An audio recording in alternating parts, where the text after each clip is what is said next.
Oh, good afternoon. My name is Karen Harding. I'm a criminal defence lawyer from Auckland, New Zealand. I am here today joined with a colleague, Peter Eastwood, a barrister of Auckland. Greetings. And today is a seminar series, and we are refilming part of video one to do with the sexual violence court due to the poor sound quality of the other video. So hopefully this will go better for you. So just railing over the key points of the previous video. So if there is a sexual violence charge and your client is going to plead not guilty, it's going to go into the specialist sexual violence court if you're at the Auckland District Court or at Whangarei. And in other courts around New Zealand, it's going to follow sort of the same kind of policy. So the first thing you've got to do is you're going to prepare a case management memorandum. And of course, we do that for all not guilty cases, but in your sexual violence court, you're going to do that with more detail, and you're going to do it in liaison with the Crown, and there's a sort of a special form for that. So you're going to want to tailor that to meet your case's needs. So obviously you're going to identify whether or not the case falls within the trial protocol for it to go to the High Court or not. You're going to need to identify it if there's any issues of disclosure, including whether you want to seek disclosure from a non-party. For example, if it's a historical sexual case and you want to get the old files from SIPs, social workers, medical records, psychologists, that kind of thing, then they'll have to have a third-party disclosure request. You might need to have pre-trials about that. You might also need to have issues to deal with a joinder of charges if there's other charges being laid from other courts, trying to bring it in if it's related to the same thing, or if there's other co-defendants and they're going to be joined together. You're going to need to look at the alternative ways of giving evidence. So mostly that relates to how the complainant will give her evidence, or you might have a child complainant, but also you could have an overseas witness and they might need to give evidence by audio visual link. Usually there's not too much drama about those issues, but you just want to sort out how everyone's going to be giving their evidence. It'd be good. What about just staying with the what is sexual violence sort of case are they contemplating? We sort of jumping gun, aren't we? Just sort of, well, there is a sexual violence court pilot guideline for best practice, so you'll need to look that up. It's available on the internet if you just put sexual violence court in there. And attached to it is the list of 3 pages of all the related sexual crimes under the Crimes Act. So it literally covers everything from indecent acts to your unlawful sexual connection, your attempts, but the whole gambit of everything that perhaps the public don't need to know, but it covers everything, including the indecent assaults and sexual exploitation, everything. I think you said that, but the sexual violence court tends to deal with jury trial matters, doesn't it? If you don't elect a jury trial, what happens if it's just a judge alone, you say? Well, somebody wants a judge alone trial. Is that a sexual violence? My understanding, and I can be corrected if I'm wrong, it's really about the jury trials, because you're doing it with the Crown, whereas your judge alone is with the police. So the Crown and the defence are engaging your Crown case management, and you're preparing for your jury trial. You're also going to look at your admissibility of evidence and the length of content of your evidential videos. Also, don't forget to think about whether you're going to need an interpreter, and you need to make sure that's managed quite well. I remember doing a case back in the Otahu District Court a long time ago, before they knocked it down and bought some flats, that it was Chinese defendant, and the interpreter stopped translating about halfway through the trial, and I sort of realised that there was no talking going on behind me, for the translator was sitting behind with the defendant, and like a whole lot of evidence had to be read back. You completely disempower your client or any witness or anybody else that needs an interpreter if they can't hear and understand what's going on. And it's really important that when you're counsel in the trial, that you monitor the speed of how the evidence is being delivered so that it can be translated. So you have to stop after the question's been asked so that question can be properly translated. Really only as good as the translation, and things get lost in translation, so you need to be really clear about that. And I think they just done a case involving 30 foreign nationals in a big civil case that needed translators. So it's really important to give the translator the time that they need to do. So it's really important to identify that. And of course, you could have someone that has a language that is, not that common. So they want to make sure that translators are available and booked and ready. Identifying under your CMM or if issues about support people, because the people are allowed to support people there, and so you want to identify that. And also the likelihood of expert evidence, because these charges, sometimes you'll be having expert evidence, you might be having medical evidence, you might want to call psychiatrists or psychologists, there's forensics, DNA evidence. So you want to be identifying that, and you've got to remember that under the Criminal Procedure Act, you've got to disclose your expert reports and do a swap of them and identify who they are. And also you need to identify if you've got vulnerable witnesses. And in these kind of cases, you could well have children as complainants. So those are things to go over. And also you want to be identifying in your CMM your pre-trial applications.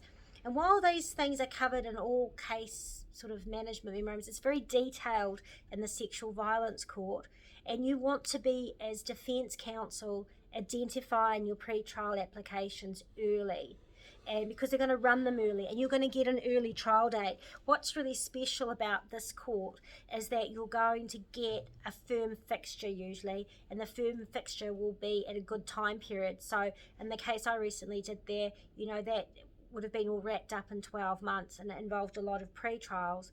So it's really helpful, and it really does streamline things away very well. Then, can I just ask a question? Yes. Why have they introduced this pilot court at all? What was wrong with the ordinary courts?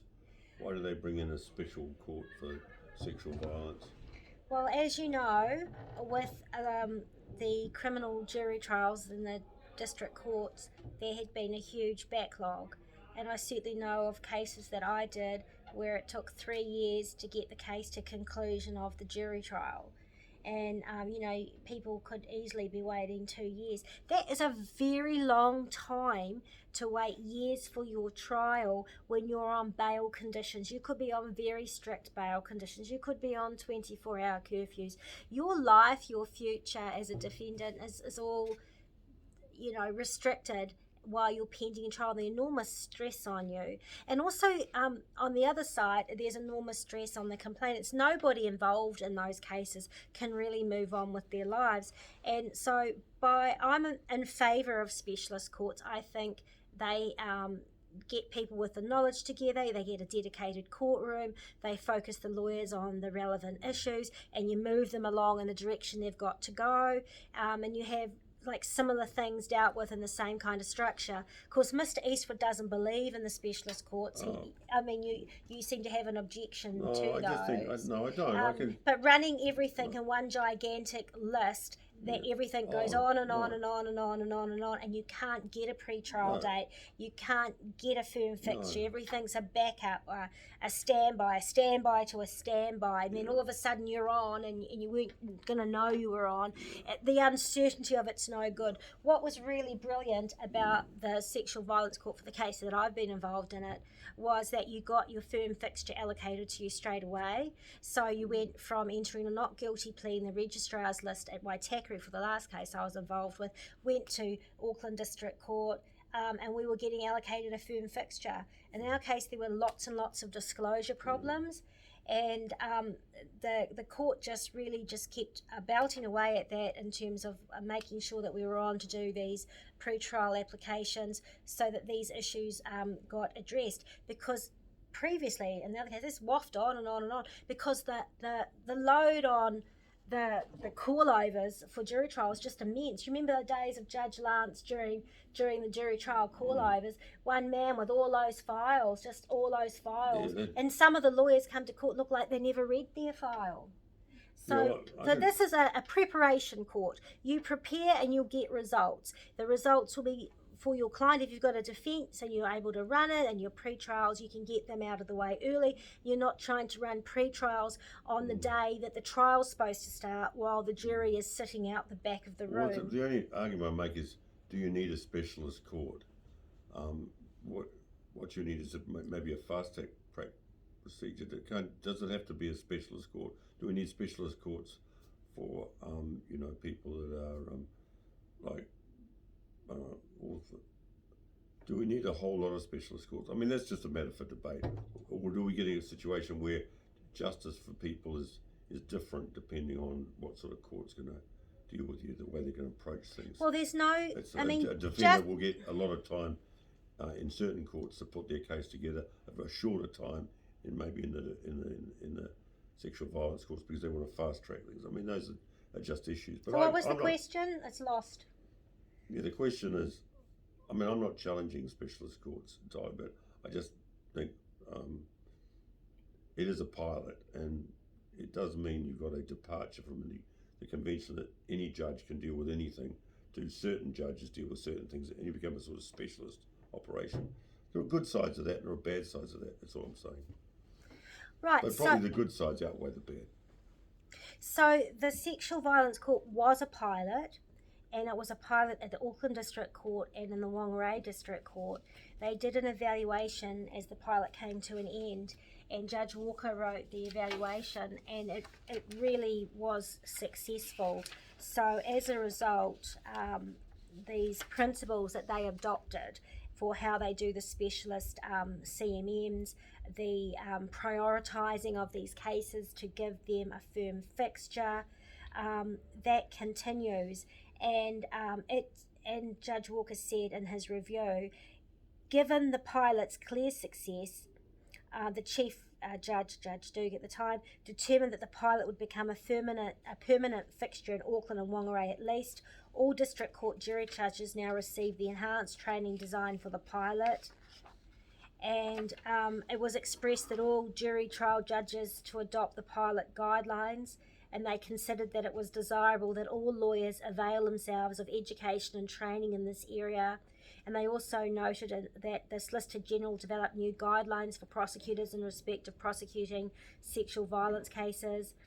And apparently the Ministry of Justice was going to have some plans to fund specialist training for Defence Counsel on the best practice for sexual violence trials. So I don't know if anybody ever did any of this training. All we can offer you is 34 minutes of CPD training talking about these issues. I think whatever court you're at, you've got to deal with the procedures that apply.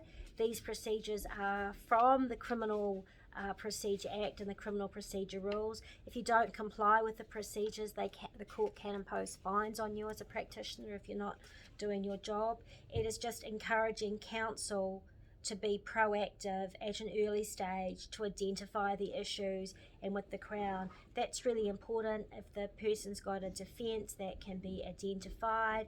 You can sort out your pre-trial issues. If the Crown aren't able to prove their case, then they may well not go to trial and resolve early. I know what you say. But you could argue that that's important for every trial, isn't it? Every sort of criminal. I mean, a guy on charges of domestic violence is going to have the same anxiety, trauma that a sexual violence case is going to have, by the complainants and that.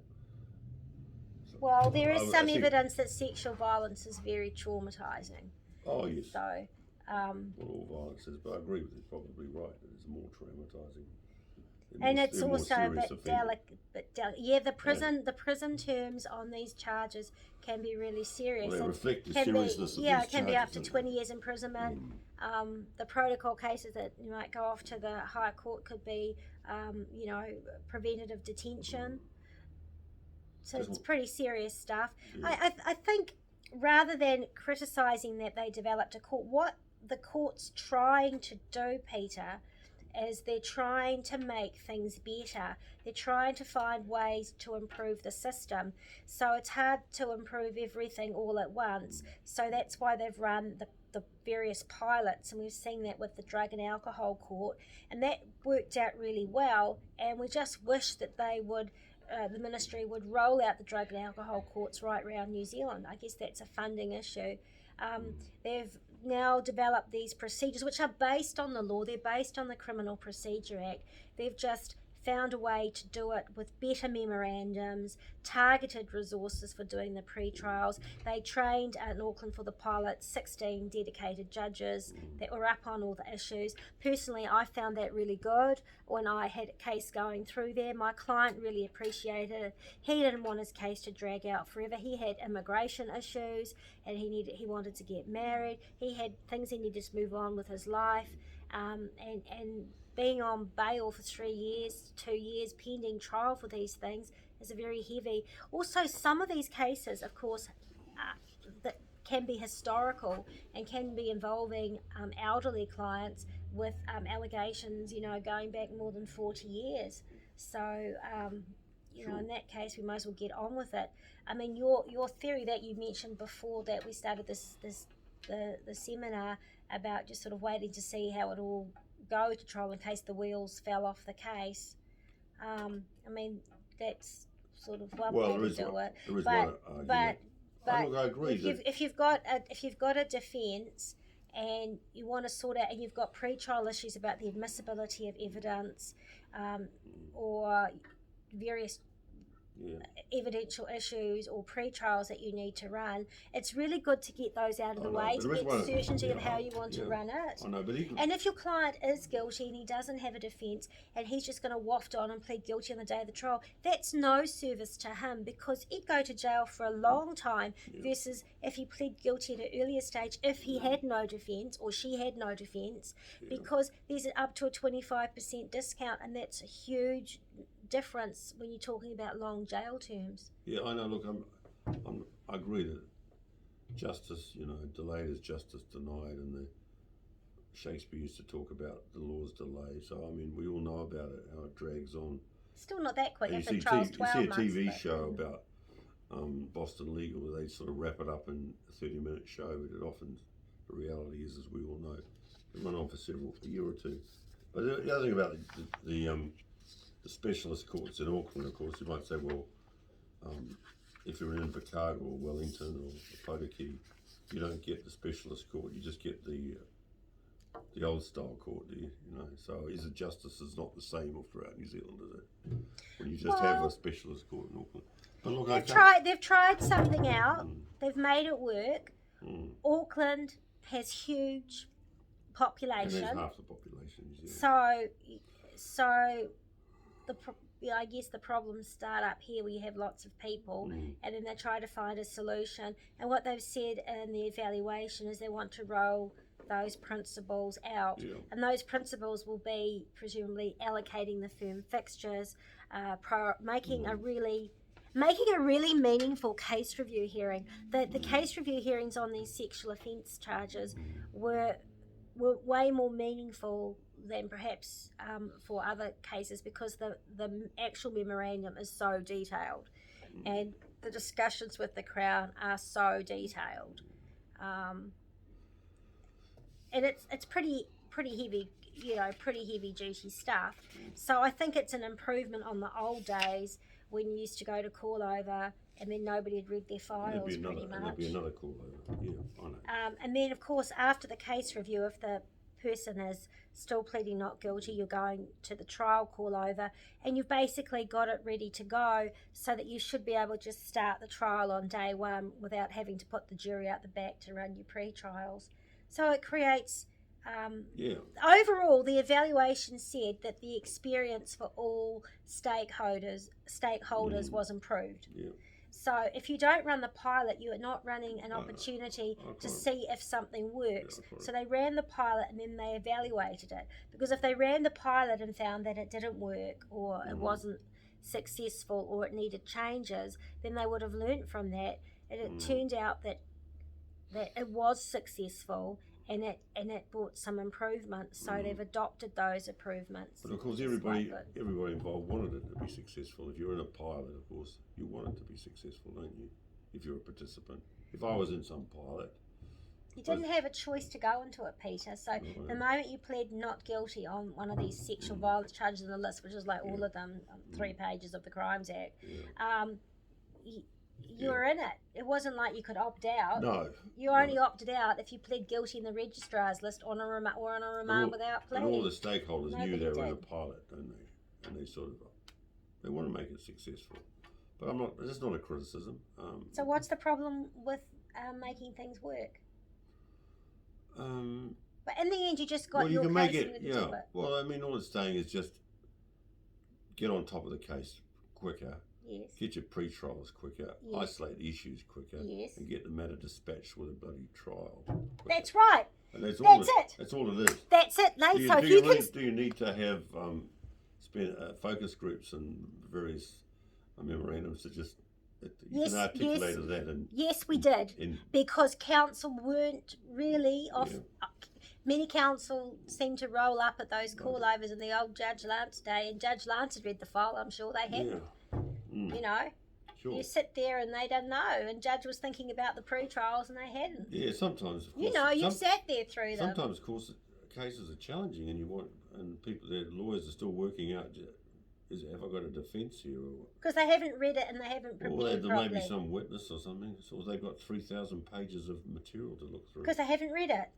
Because by the time you get to what used to be the jury trial call-over, is months and months. Yeah, 6 months. Yeah, okay. So I'm not trying to... what I think the Criminal Procedure Act, with all its changes, did in 2011 is try to put pressure on Defence Counsel to perform, be proactive and do things early, and then threaten us with a stick that they could put some fines and things on us if we didn't do it. Not just a defence, but also the prosecution, also that they have to responsibilities, and so as the courts.